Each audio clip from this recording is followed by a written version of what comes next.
Ngisacela ukubingelela ngoMangothobana. Isangoma esibhula kanye ezinye esibhula ngamathambo.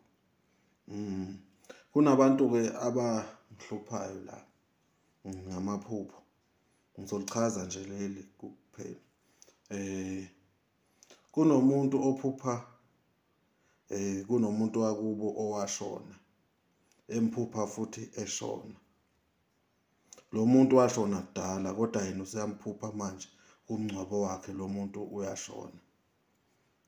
Kunomuntu uthola ukuthi uphupha yena uqobo lwakhe uyashona. Mayiphupha yena ashona. Ngizochaza lokho mayiphupha wena ushona. Okay right, uyayiphupha wena uyashona.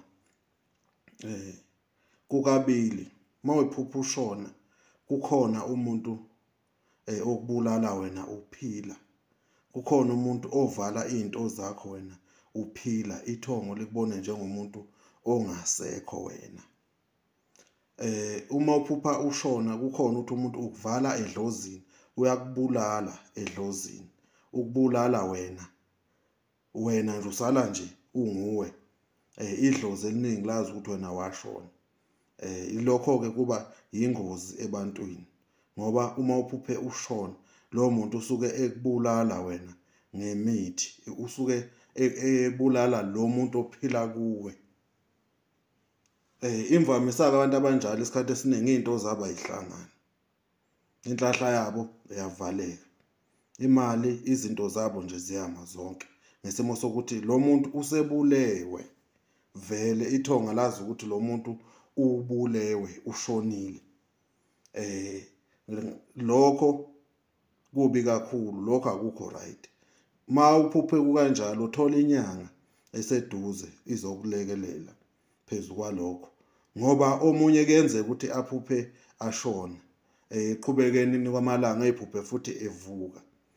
Lo muntu lowo kusho ukuthi ithonga liyilwile leyo mpi. Yabo. Sengisho ukuthi-ke kulokho ade ngibuzwe khona yikho lokho. Kulokho ukuthi uma usuphupha kunomuntu wakini owashona uphinde umphuphe eshona. Lowo muntu kusho ukuthi wayethwetshuliwe. Manje sekhathe eshona-ke manje. Lesikhathi umphupha nilesikhathi ekufanele ngabe ushona ngaso ngoba kuyenzeka ukuthi wena uyokhuluma namathonga wazi ukuthi umuntu ushonile kanti akashonile, lo muntu uthwetshuliwe uyaphila lapha ekhona. Yikho-ke ngithi-ke nakho lokho kuyasiza ukuthi uhambe uye kumelaphi oseduze uyohlola ukuthi abantu bakini bashone ngokuphelele.